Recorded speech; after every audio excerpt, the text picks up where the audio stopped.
So I'll tell you one of the successes that one of the teachers had in Big Shanty in Georgia, the third, fourth, and fifth grade teachers. One of the third grade teachers who had been pretty uncertain about using the program, wasn't quite sure her kids were going to like it, was afraid that they would think that it was babyish work. That she went ahead and decided that she would pass out the charts, put them in folders, gave everybody a paper folder with the charts in it, and taught the kids how to tap the first chart. And a week ago, she was like, yeah, it was going okay, right? Because they'd done it a handful of times.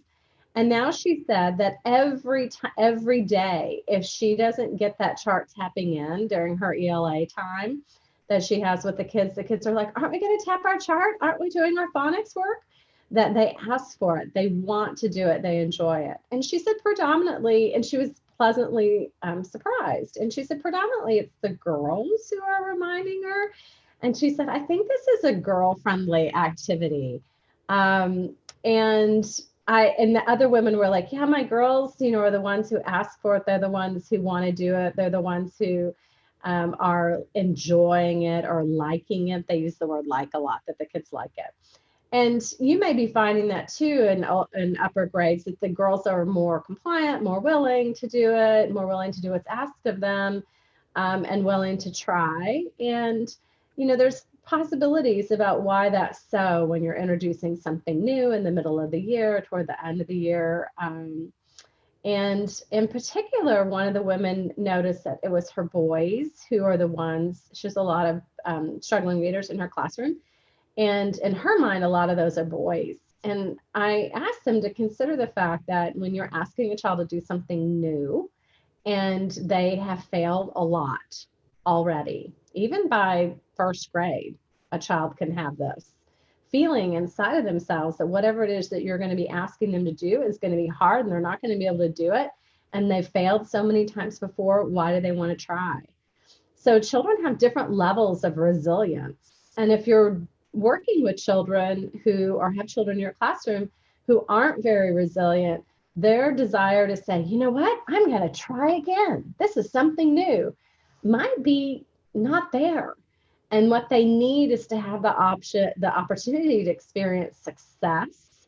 And as they experience some success and they meet that success, then they begin to feel like, oh, maybe there's the possibility that something could be different, that I might be able to learn. And that little sliver of hope is what it is that we're planting or hoping to plant, right? Because once the child has that little piece of hope inside of themselves and they begin to feel hopeful, then they're willing to try more. And the more the child is willing to try, the more that they're going to be able to learn, and the more success they're going to have. So that seems really straightforward, but sometimes when we're working with children and they're like, I'm not gonna, you can't make me, I'm gonna tap the chart, but I'm gonna do it like this, A, apple, I, B, bat, B, C, cat, and I'm not even gonna show you that I'm doing it, that they wanna do it, but they wanna be safe.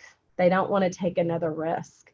And so I want to encourage you to look at what you might see and have formally identified as a behavior problem as really a protective mechanism, right? The child is saying, I'm not willing to try. It's too scary. I do not want to fail again. And that's okay for the rest of the class to be tapping those charts, or the rest of the small group if one of the children isn't participating. To let that child listen and listen and listen and be there and be attending, but not actually fully participating, and have it be okay. The rest of the class is doing it. We're doing it. And that child is listening until they're finally willing to take the risk and do it themselves.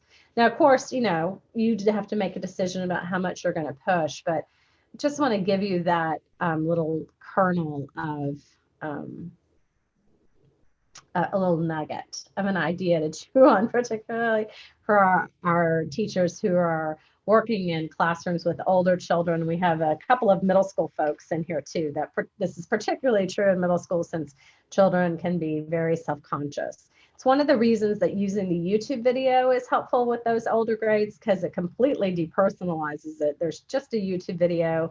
The YouTube video says A apple and the kids go A apple failure rate is almost zero. And the opportunity to participate is there every single day in that 6 minutes where you're playing that video. They get another chance to do it again. They get another day to make a different choice than the one they made before. And to give them a long runway to do that can be the difference between them ever learning and them never learning.